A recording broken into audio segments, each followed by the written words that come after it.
Have you ever pondered the spiritual significance of the conversion of Cornelius, the Roman centurion? Why should this story matter to us today? Let's embark on a journey back to the 1st century, to a time when Christianity was still in its infancy. Picture Cornelius, a respected Roman military officer and yet a spiritual enigma. He was a man of authority, yet he sought answers from a higher power. In the annals of Christian history, Cornelius holds a unique position. His conversion marked a significant shift, a divine affirmation that the family of God wasn't just for Hebrews, but for all humanity. This event fulfilled ancient prophecies and set the course for a more inclusive faith. The road to Cornelius's conversion was no ordinary one. It was paved with supernatural occurrences, visions, and a divine manifestation of the Holy Spirit.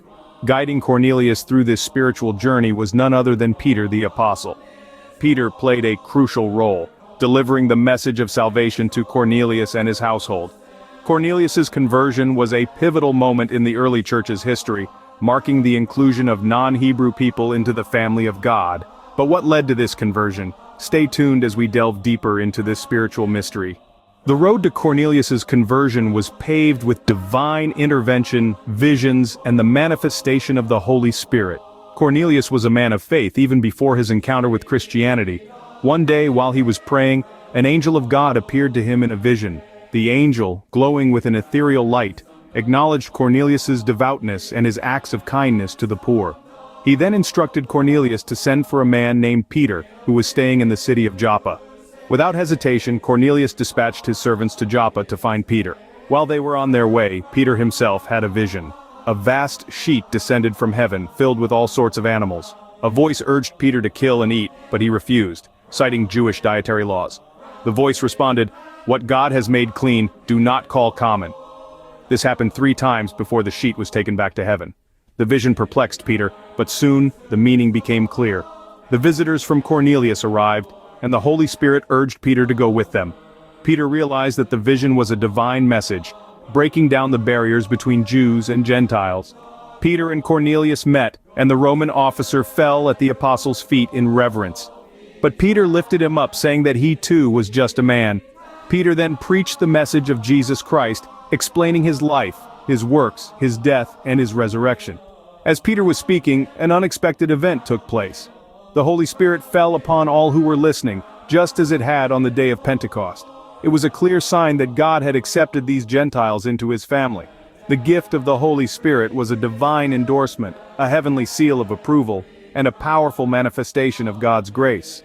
With the Holy Spirit's manifestation, Cornelius, his family, and his close friends accepted the message of salvation and were baptized for the forgiveness of their sins. But this acceptance didn't come without its challenges. Cornelius's conversion wasn't just a personal triumph, but a spiritual milestone with lessons for all seekers. The transformation of Cornelius, a Roman military officer, into a believer is indeed a profound narrative that carries invaluable spiritual lessons. Perhaps the most significant of these is the fulfillment of Old Testament prophecies. By accepting Cornelius into his fold, God showed that his love and salvation were not exclusive to the Hebrew people. He opened his arms to all, creating a universal family that transcended racial and cultural boundaries. This event sparked a wave of opposition from Jewish Christians in Jerusalem.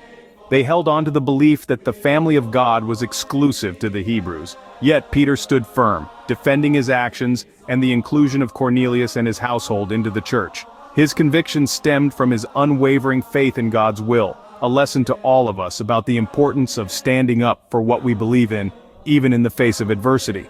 But this spiritual journey didn't end there.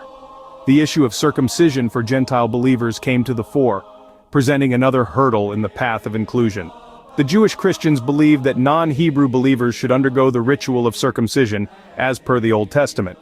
However, after much deliberation, it was resolved that this was not necessary.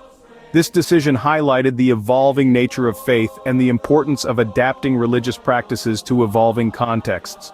In essence, the story of Cornelius's conversion is a testament to the transformative power of faith and the boundless love of God. It imparts the lesson that faith should not be bound by cultural or racial restrictions. It should be a personal journey toward salvation, guided by an open heart and a spirit of acceptance. Cornelius's story teaches us that God's love is limitless, transcending cultural and racial barriers. It reminds us that with an obedient faith and an open heart, anyone can find salvation, and become part of God's family, regardless of their background.